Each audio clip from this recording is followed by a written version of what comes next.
He had a name before the name we know, a name that didn't mean evil, didn't mean darkness, didn't mean destroyer. It meant light.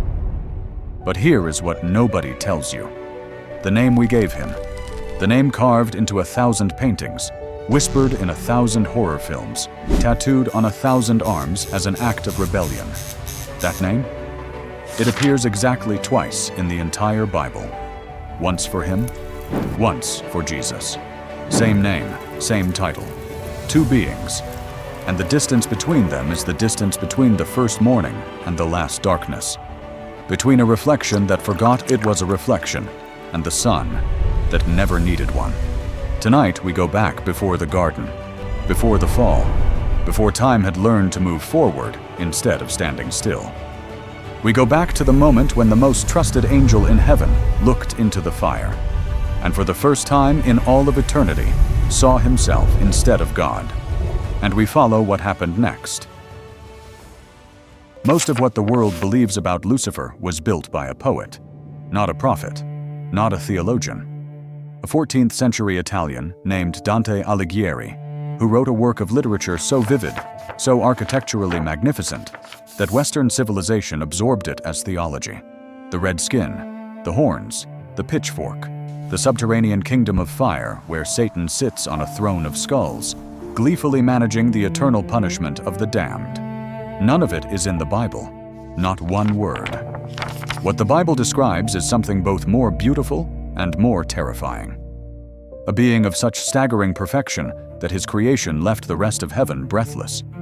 A being given a function so intimate, so sacred, that his body was literally constructed for it, not as decoration, but as divine architecture. And a fall that began not with a war, not with a declaration, not with a sword raised in defiance, with a thought. With the specific thought that is the oldest and most human temptation in the history of the universe. I am the most beautiful thing here, and I am tired of that beauty belonging to someone else. Two passages unlock this story: Isaiah 14, Ezekiel 28. Most people know the first. Almost nobody has sat with the second long enough to hear what it is actually saying, and almost nobody has noticed the detail buried in the original Hebrew. The detail that tells us not just who Lucifer was, but what his rebellion actually looked like from the inside. This is that story. Let's begin with the name. Because the name is the first lie. The word Lucifer does not exist in the original Hebrew Bible. It does not exist in the Greek New Testament. It is a Latin word. Lux plus fere, light and to carry, light bearer. And it entered the English Bible in 1611, not as a translation of a Hebrew name, but as a carryover from a Latin translation made 1,200 years earlier by a scholar named Jerome. Jerome was translating Isaiah 14:12. The original Hebrew reads, Helel ben Shatar, shining one, son of the dawn. It was a poetic description of the planet Venus, the morning star, which blazes in the pre-dawn sky with impossible brightness, then disappears the moment the sun rises. Isaiah was not writing about Satan. He was writing a taunt, a devastating political satire aimed at the king of Babylon, the most powerful man on earth, who had enslaved God's people and declared himself divine. And Isaiah reached for the most humiliating image in the ancient Near Eastern imagination, the Canaanite myth of Athtar, a morning star deity who climbed the holy mountain to steal the throne of Baal, the storm god. Athtar failed. He was cast down into the underworld. And Isaiah's audience, who knew this myth the way we know cultural shorthand, heard the comparison and understood immediately. Your king, who thinks he is a god, is Athtar. He is already falling. He just doesn't know it yet. Jerome translated Helel as Lucifer, accurate, benign. Venus was called Lucifer in Latin astronomy. It meant nothing sinister. But then centuries of tradition began reading Luke 10:18, where Jesus says, I saw Satan fall like lightning from heaven. Back into Isaiah 14. And the Babylonian king's taunt poem became Satan's biography. And the Latin word for the morning star became the devil's name. And when the King James translators came to that verse in 1611, they left it. How art thou fallen from heaven, O Lucifer, son of the morning. One translation decision. 1400 years of mythology. Here is the part that will stay with you. St. Jerome, the same man whose translation gave us the name Lucifer, uses the exact same Latin word, Lucifer, lowercase, in his translation of 2 Peter 1:19. Not for Satan, for Jesus Christ. Until the day dawns and Lucifer rises in your hearts. In the most authoritative Bible of Western Christianity for over a millennium, the word Lucifer is used to describe the Savior of the world. And in Revelation 22:16, the last chapter of the last book, the risen Christ declares it himself. I am the root and the offspring of David, and the bright morning star. Same title, Morning Star, given to both. This is not a coincidence the Bible stumbles into. This is the central architecture of the entire story, and we will come back to it at the end. Because when you understand why both beings carry this title, and why one of them earned it while the other stole for it, the story of the fall becomes something you will never read the same way again. But first, we need to go further back than Isaiah. We need to go to Ezekiel, because Isaiah tells us the king fell. Ezekiel tells us what the king looked like before he fell, and what Ezekiel describes is not what any of us were taught to imagine. Before the galaxies, before the first hydrogen collapsed into the first star, before the word before meant anything at all. Picture what Ezekiel saw when God pulled back the veil and showed him the beginning. The throne room. Not a throne room the way we build them. Stone and cedar, and the smell of burning oil and the sound of sandals on polished floors. This was a place where the architecture itself was alive, where the floor was what Ezekiel called the stones of fire, a crystalline pavement that absorbed the glory of God and re-emitted it in frequencies no created being had language for. Not light exactly, not sound. Something that existed before light and sound were separated. Something that felt, to the beings who walked on it, like being known, fully, completely, without the ability to hide anything, and finding that being known felt not like exposure, but like rest. The cherubim moved through this place, four-faced, covered in eyes, wheels within wheels, burning like torches. Terrifying in a way that has nothing to do with danger and everything to do with holiness, so concentrated it registers in the body as fear before the mind can name it. And among them, above them, in proximity to the throne that no other created being occupied, was the one Ezekiel describes in chapter 28. You were the seal of perfection, full of wisdom and perfect in beauty. His body was covered in 9 precious stones set in gold, sardius and topaz and diamond, beryl and onyx and jasper, sapphire and emerald and carbuncle, the same stones as the breastplate of Israel's high priest, which tells us this was not decoration. This was function. He was a priestly being. His body was built to stand in the presence of what would have incinerated anything lesser, and to carry what passed through him back out into the rest of creation as something the other angels could receive. He was not merely beautiful, he was the instrument through which beauty moved, and his rank, Ezekiel 28:14, names it without ambiguity. You were the anointed cherub who covers. The Hebrew word is sakak, to cover, to overshadow, to fence in and protect by encompassing. This was his function. He was the living covering over the throne of God, the guardian of the holiest place, the being whose very body was positioned between the divine presence and the rest of creation, not as a wall, but as a lens.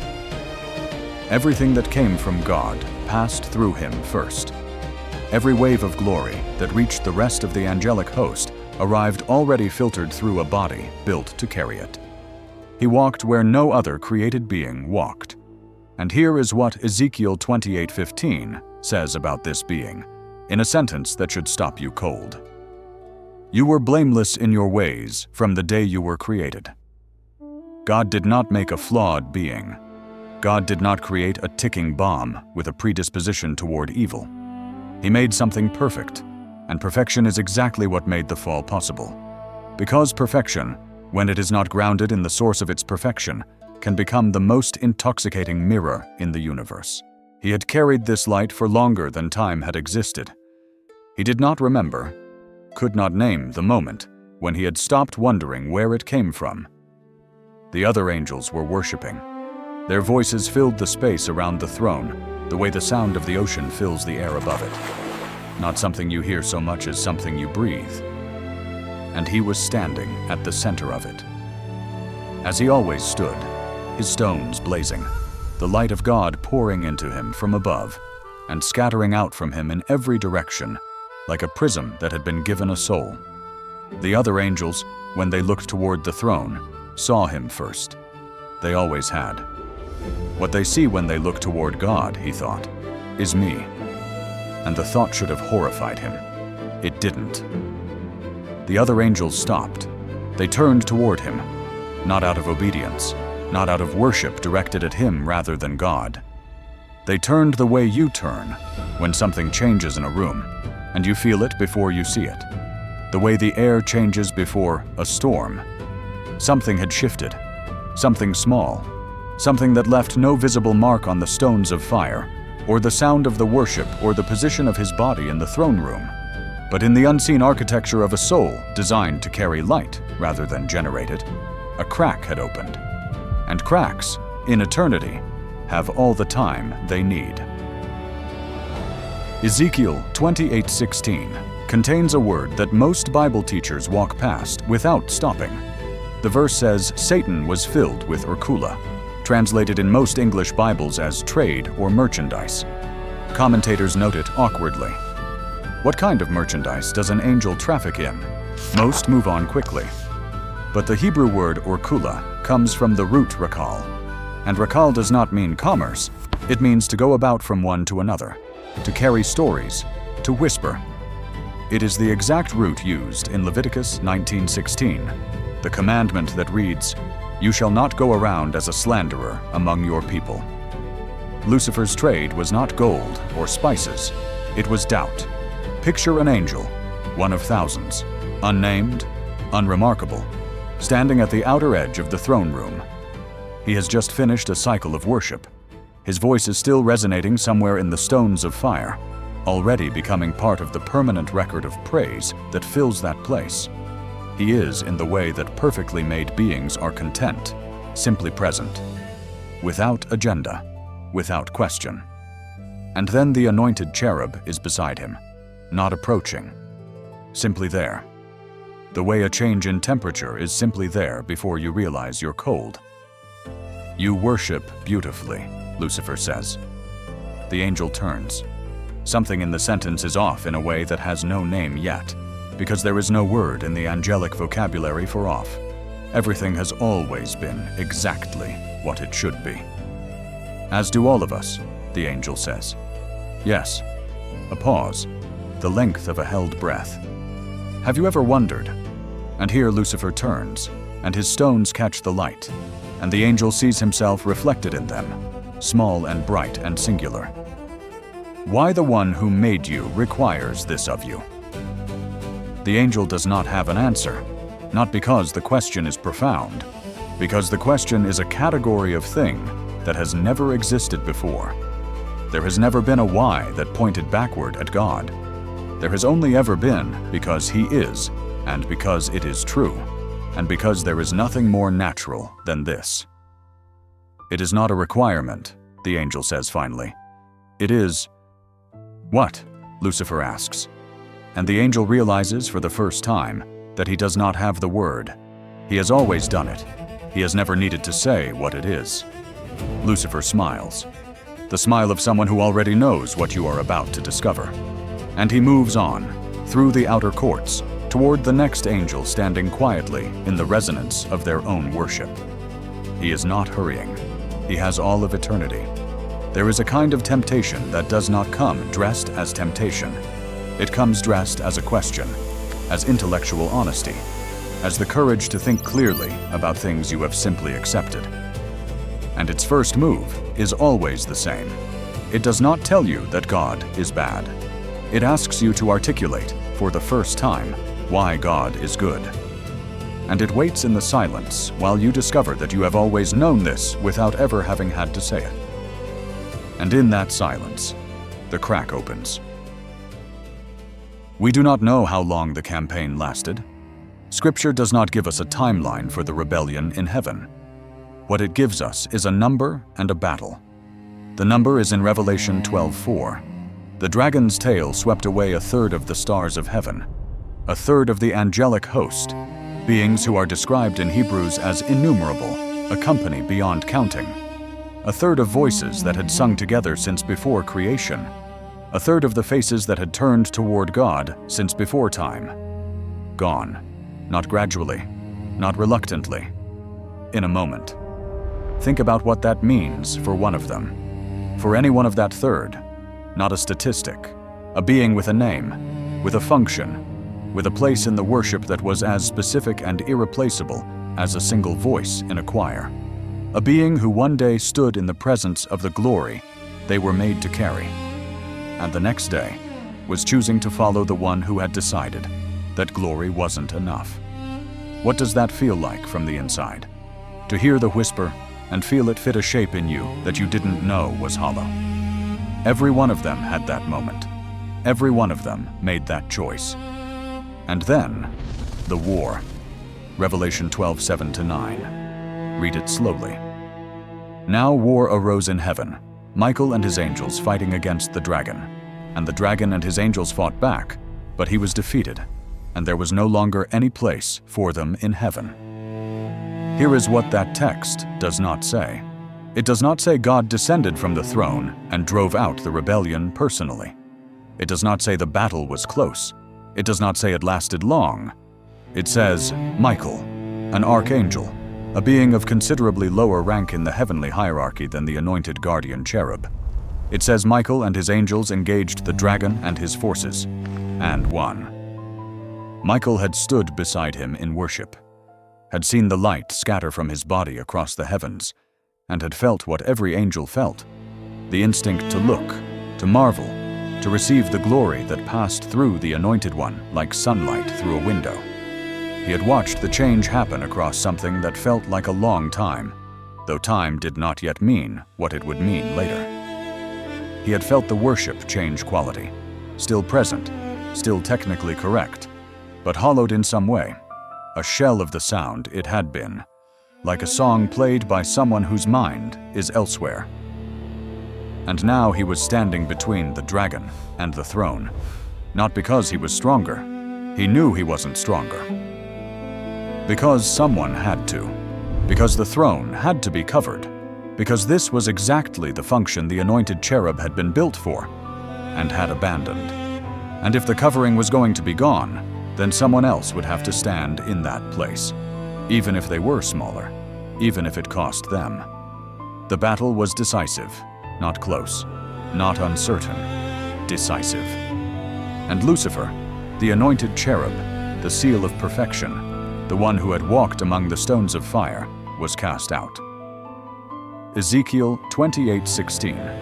So I cast you as a profane thing from the mountain of God, and I destroyed you, O guardian cherub, from the midst of the stones of fire. Verse 17. Your heart was proud because of your beauty. You corrupted your wisdom for the sake of your splendor. God's words in that moment sound, and I want you to hear this carefully, they sound less like condemnation than like grief. You were the seal of perfection, past tense, from someone who remembers what was and is naming what is lost. The stones of fire, the sacred pavement, the worship that had never had silence in it, a garden, two people, a serpent who still wore light. Before we go to the climax, let's bury 3 myths, because Lucifer's greatest weapon has always been false information. And nowhere is the false information thicker than in the stories we tell about what he is now. Myth 1. He rules hell. The Bible never says this, not one verse. Jesus in John 12:31 calls Satan the ruler of this world. This world. earth, the living. Paul in Ephesians 2 calls him the prince of the power of the air. Peter in 1 Peter 5:8 says he prowls around like a roaring lion, seeking someone to devour. All of these are present tense, earthly descriptions. Satan is not in hell. He is here. Hell, specifically the lake of fire, was not constructed as his kingdom. Matthew 25:41 calls it the place prepared for the devil and his angels, not a throne, a prison sentence. Revelation 20:10 describes his final destination with no ambiguity. They will be tormented day and night, forever and ever. He is not the warden of hell. He is its most significant future inmate, and he knows it, which explains everything about how he operates. A being with nothing to lose and a sentence already handed down doesn't need a kingdom to rule. He needs to do as much damage as possible before the door closes. Myth 2. He is the equal opposite of God. This idea that the universe is an evenly matched battle between good and evil, light and dark, God and Satan, is called dualism. It is the central belief of ancient Zoroastrianism. It is not Christianity. The war in heaven was not close. An archangel won it. An archangel of lesser traditional rank with delegated authority won it decisively. Satan is not God's opposite. He is a finite, created, and, since the cross, defeated being who has not yet received his final sentence. The power he exercises now is squatter's power, borrowed time, the last flourish of something that has already, in the truest sense, lost. Myth 3. He is the chief musician of heaven. This one persists in certain theological circles with surprising tenacity. It comes from a single verse in the King James Bible, Ezekiel 28:13, which mentions, "The workmanship of thy tabrets and of thy pipes." Tabrets, pipes, music, an entire theology of Lucifer as heaven's worship leader with instruments built into his body, emerged from those 8 words. The problem is that the Hebrew words, toph and nekeb, placed in a verse surrounded entirely by precious gemstones, almost certainly refer to the art of gem setting, bezels and sockets, the mountings that hold stones in gold. The ESV, NASB, and NIV all translate the verse not as musical instruments, but as your settings and your engravings. The chief musician theology is built on one 17th century translation choice. The Bible does not make him heaven's worship director. It makes him the covering over the throne, which is far more interesting and far more tragic. Here is the thing about Lucifer that the myths obscure, and that the Bible makes painfully clear. He was not corrupted from outside. He was not tempted by something stronger than him. He was not tricked. He was perfect, and he corrupted himself from the inside, with the most available material in the universe, his own reflection. This is not a story about a monster. It is a warning about a mirror. Every human being alive carries the same raw material, the same capacity to look at the gift and forget the giver, to become so intimate with your own brilliance that you begin to confuse it with its source. Lucifer is not the story of evil invading a good universe. He is the story of what good does to itself when it stops looking outward. On the holy mountain of God, a being made of light and fire stood at the throne, carrying glory he was never meant to possess. On a hill outside Jerusalem, a man wrapped in human flesh hung between 2 criminals, carrying guilt he had never earned. 2 mountains.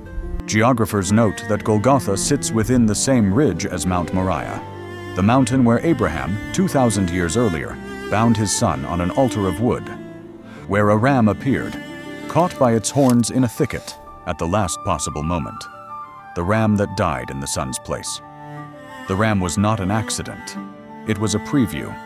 The anointed cherub fell from a mountain, carrying stolen glory. God's answer to the fall happened on the same mountain, carrying stolen guilt. One reached upward and took what was not his. One reached downward and gave what was not required. This is not symmetry. This is the reversal. And Revelation 22:16 is where the reversal is named. I am the root and the offspring of David, and the bright morning star. not a morning star, the bright morning star. Aster proinos in the Greek, the genuine article, not the one that borrows light from the sun and disappears when the sun rises, the sun itself, wearing a human name. Her name is Mary, and it is early. The sky is the color that comes before color, that particular blue-gray that exists for perhaps 30 minutes each morning before the sun decides what to do with the world. The city is silent. Jerusalem does not wake gracefully. It wakes in stages, like a man who has been asleep for too long and is not yet sure he wants to stop. She is carrying spices, myrrh and aloes. She has been carrying them since yesterday. Has not put them down, actually, because putting them down would mean accepting that she has no use for them yet, and she is not ready to accept that. Her arms ache. She doesn't care. The smell of the spices has soaked into her robe. She will smell it for days afterward. She doesn't know this yet. She knows almost nothing right now except the weight of the jars and the direction of the road, and the name she cannot stop thinking. Jesus. 3 days. 3 days of a silence so total it has a physical quality, like a room where all the sound has been pressed out. 3 days of trying to make sense of something that sense was not designed to hold. She had watched him die, had stood close enough to hear the specific sound a man's breathing makes when it is working too hard to do something that it cannot do.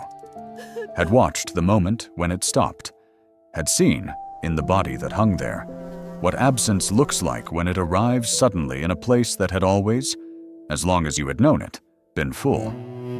She knows what dead is. She has known other dead. This is different. This is the kind of dead that takes something out of the world with it. She is going to the tomb because there is nowhere else to go. Because grief, when it cannot sit still, walks. Because the last thing she can do for him is this: the spices, the preparation, the ritual that says you mattered. This body mattered. I am not going to leave you. And she will do it even though it is too late, even though it will change nothing, even though the ground moves, not violently, not like an earthquake, like something exhaling, like a breath taken after a silence so long the silence had started to feel permanent. She stops. The other women stop beside her. No one speaks. The road is very quiet, and the sky is beginning, almost imperceptibly, to lighten at the far edge of the horizon. And then they see the stone, rolled away from the entrance of the tomb, not cracked, not broken, moved, with the casual completeness of something relocated by a force that found a sealed tomb about as significant as a closed door. Someone has taken him, she thinks. Someone has taken him, and I don't. I don't know where they have. She goes inside. The linen wrappings are there, lying on the stone shelf where the body was, folded, not the chaotic emptiness of a stolen tomb. No scattered cloth, no overturned jars, no evidence of hurry. The cloth that had been around his head is folded and set apart by itself. As if someone on their way out had taken a moment to fold a cloth, as if there were no hurry, as if time in that particular place, on that particular morning, had briefly operated by different rules. She is weeping. She doesn't remember starting. The tears are just there, the way the smell of myrrh is just there, part of the fabric of the moment, impossible to separate from it. She turns. There is a man standing in the garden. She doesn't understand why there is a man in the garden at this hour. She thinks in the irrational way that grief allows, that he might be the gardener, that he might know what has happened, that someone might know something, that this morning might still be the kind of morning that has answers in it. "Woman," he says, "why are you weeping? Whom are you seeking?" She tells him. She tells the gardener. She's not embarrassed. Grief has no embarrassment left in it. "They have taken my Lord, and I do not know where they have laid him. If you have carried him away, tell me where, and I will take him. I will take him." She weighs perhaps 115 pounds. She does not care. She will carry him. She has been carrying him for 3 days already, in the only way that remained available to her. She can carry him a little further. The gardener says one word. Mary. And something happens in that single syllable that cannot be explained by the sound of it. It is not a loud word. It is not a strange word. It is her name, spoken by a voice she has heard say her name before. And the recognition doesn't start in her mind. It starts somewhere below thought, somewhere in the body. The way you know in the dark that the hand that takes yours is a specific hand before your eyes have confirmed it. She turns. She says one word back, Rabboni, teacher. This is the answer to Lucifer. Not a battle, not a theological argument, not a point-by-point refutation of the rebellion. A woman in a garden, in the blue-gray light before sunrise, hearing her name spoken by someone who was dead. The Anointed Cherub fell because he wanted to be the source of the light, and discovered that a created being who reaches for the source doesn't become the source. It becomes darkness. It becomes the absence of the very thing it was trying to possess. The morning star of Revelation 22:16 did the opposite. Descended, became the least instead of the greatest, was sealed in a tomb behind a stone, and on the third day folded a cloth, stepped into a garden, and said a name. The resurrection is not proved by an argument. It is proved by the unbearable specificity of being known. Because only one kind of being can say your name and make you feel simultaneously that you are the smallest thing in creation and the most precisely, irreplaceably loved. And that being was not in that tomb 3 days ago, and is not in that tomb now. He is the root and the offspring of David. He is the bright morning star. He is the one who does not borrow light from anything. And he knows your name. Lucifer's fall is not primarily a story about an angel. It is a story about the specific gravity of self, about the way the most gifted people, the most beautiful things, the most brilliantly constructed instruments of grace can, in the silence between one act of worship and the next, begin to love the music more than the one the music is for.